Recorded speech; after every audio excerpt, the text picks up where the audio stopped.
trying to be politically correct. So you're not making the Build a Bit song that we talked about many years ago that I would like a piece of? You always bring that up. So look, me and Tusha have been friends since I was about 21. We go back about 20 some years, maybe, 26 years. I think we've been homies. Long time. Yes, it's been a lot. It's a long time. So look, we just want to hop on here real quick, just because I think it's real important that y'all know. A press release went out today with a bunch of Black celebrities and rappers' names on it. My name was on there. They've attached you as well. Too Short.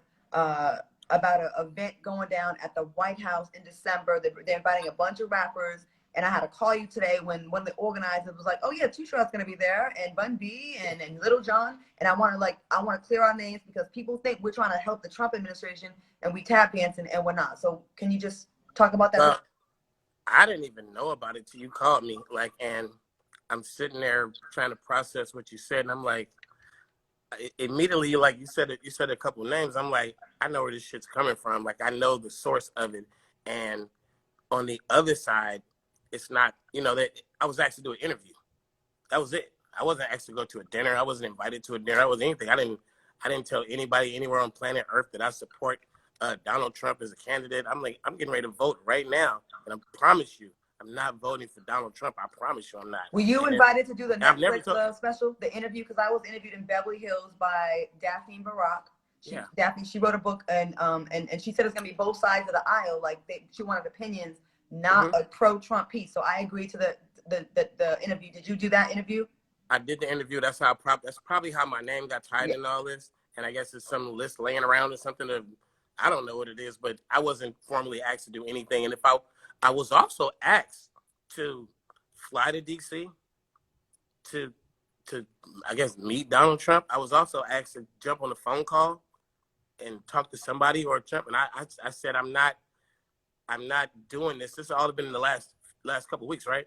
Yeah. So they've been making a bad dash to get Black rappers. I'm like, no, I don't want to fly to DC. No, I don't want to jump on the phone call. No, I don't really want to. I don't want to be used as an endorsement. Like, you just shake his hand and then they go, "Oh, he endorsed him." Like, I don't want to be a part of that during this election process. And it was a real hard push. So when I started seeing rappers and Black people in general popping up with these endorsements, I'm like, is this sort of a thing going on? Like, is there like a push to go get these Black endorsements and stuff? So I really I really don't talk my politics a lot to people. I don't go around Trump bashing or talking about Joe Biden's a perfect candidate. I haven't been in those conversations. But at the same time, as of right now, the day before Election Day, I'm telling you who I'm voting for. I'm not involved in that. And I think that Donald Trump, when he got elected, he could have took an entirely different route. Not as far as his policy, but just as far as his communication with the people, just as far as the things he said in the last 3-4 years. Like, it's just been really reckless on the compassionate side. Just, there's no empathy. There's nothing. There's nothing there that binds us together. It only separates us. So I can't vote for that. That's it. So, I would have felt it'd have been more sincere if, like, maybe when he first got in office, one of the first things he could have really been the people's champ. If he said, you know what, I've been seeing that Black folks haven't really been getting what they should deserve. And like year one, you could have like really showed you were real and done it then. But when you wait till you're down the polls 3 weeks before the election, there's this mad dash to invite all the Black rappers to a White House event in December after the election. It seems like it feels kind of fake to me. To an event that's probably going to get canceled and postponed. Now, you don't have to say names if you don't want to, but you've heard of a bunch of other rappers being invited, right, and being used like in this way? Yeah, I just caught wind of it today, so this is all new to me in the last hour or two, and I'm like, the names that came up, I'm like, I guess everybody has their reasons.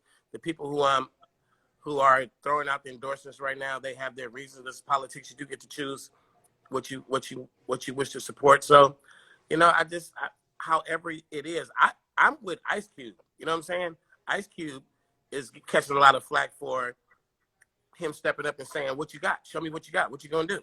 Yeah. And I never heard Ice Cube say, "I endorse this candidate." I never heard him say, "Right, this is my guy." He just said, "What are you gonna do? If you're the guy, what you gonna do?" Which yeah, I respect that. So, And I don't think he was even, I never took that as an endorsement of Trump. When he It came on wasn't. our show, it got a little ugly because we were all emotional. I feel like I was more worried like they gonna use him to look like an endorsement. And what do? They Photoshop a picture with him and 50 and act like, and then he had to But check them on on Twitter. the other side, I'm not really respecting anybody. Now, if you believe in your politics and you're supporting that, that's cool. But anybody who's taking this moment as a photo op, as an opportunity to go viral, to be like relevant for a day, I can't respect that. So if that's your intentions, I'm about to go stand in here and get in this picture with Trump and say and Right. let my name get out there. That's not a it's not a good year for that. You know, it's not a good Yeah. time to not be sincere with your actions. So I So just want to put a couple facts. Donald Trump has yeah. not appointed not one black judge. He's appointed over 200 judges, not one black one. So when people say there's no difference, they're both the same. There's a lot of differences we can get into, but we don't have to. I just wanted to clear that up because my phone was blowing up this morning. Like, you need to fix this. You rocking with Trump? And then Vlad TV brought up an interview I did in 2013 when I was saying positive things about Trump. Because remember, we used to be cool, and a lot of people used to be cool before he started showing his whole ass.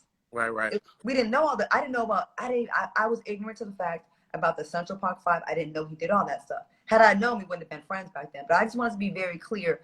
Like, if you're open to a meeting with this man to discuss things, that doesn't make you an ally. If you are being solicited, your name's being put out there and pimped to act like you're involved in a Trump event when you're really not. They're using us on the 11th hour. And if you really was about the policies, Donald J. Trump, you could have been doing this year one, and you would have actually built a coalition with us because we've been looking for a party to really have our back. So Yeah, that's just my point. It's like the obvious, like you said, 11th hour play is it just doesn't feel good. It's like, I said these things, so I'm like, why don't we just address this stuff after the election? And I think that's what the Biden campaign said when they met to Ice Cube. I don't think they were being disrespectful. They said, let's wait till after the election. They can't do anything as candidates. The party in power you had 3.5 years to do it, homie. But they're telling me, why are you calling me saying fly to DC? Trump wants to meet you. Jump on a phone call. Trump wants to talk to you. I was like, okay, after the election. Right. That's not an option. The only option is right now for the endorsement. So No. I just, I don't want to play my politics, but I just did, and it is what it is. And I just think it's very serious that we just be sincere right now. That's all I think. In this real next quick, 24 fucking hours. They're using people that are influential. I know Money B is doing a documentary with the same people that interviewed us, and that's not to throw them on the bus. So if you see these endorsements, just sometimes question them. Like, they may have some power plays in the works or some projects, and there's nothing wrong with that. But like, don't assume that everybody that you see in a picture is really about that, because sometimes it's a lot more to it, and there's a lot of bullshit happening in politics right now. Yes, it is, and it's not everybody's not being really on the level with their intentions right now. Yeah. Some sneaky shit going on in the last few weeks. So, hey, you know where I stand. And, yep. Well, yo, you a real one. I appreciate you taking a break for making them bangers. I know you're gonna have the song 2021. Like, you have it like every summer. Like, your music never gets whacked. Like everybody else gets whacked after a certain time. You never get whacked. It's not gonna happen either. I'm in there right now making music right now. So after the election, I am with the Ice Cube agenda of who is the president and what are you gonna do for Black America. I'm with that agenda. I'm all the way with that, and it's not a campaign endorsement. It's just like something that has to happen because we know everybody sat at home and watched you could name it George Floyd, but they watched it unfold through George Floyd, and now we're all aware of it, of what's been going on. We're all more concerned, and it's like, let's not make this an election year thing. Let's make this a thing. When it really happens, don't do it just for the votes. Well, you know what? I think now if Biden and Kamala Harris get elected, they know now, they're on notice that they're not going to get a second term if they don't come with, really backing up, having that Black agenda, the Lift Every Voice plan. There's a lot of stuff in it. It's a comprehensive plan. It's 38 pages at least.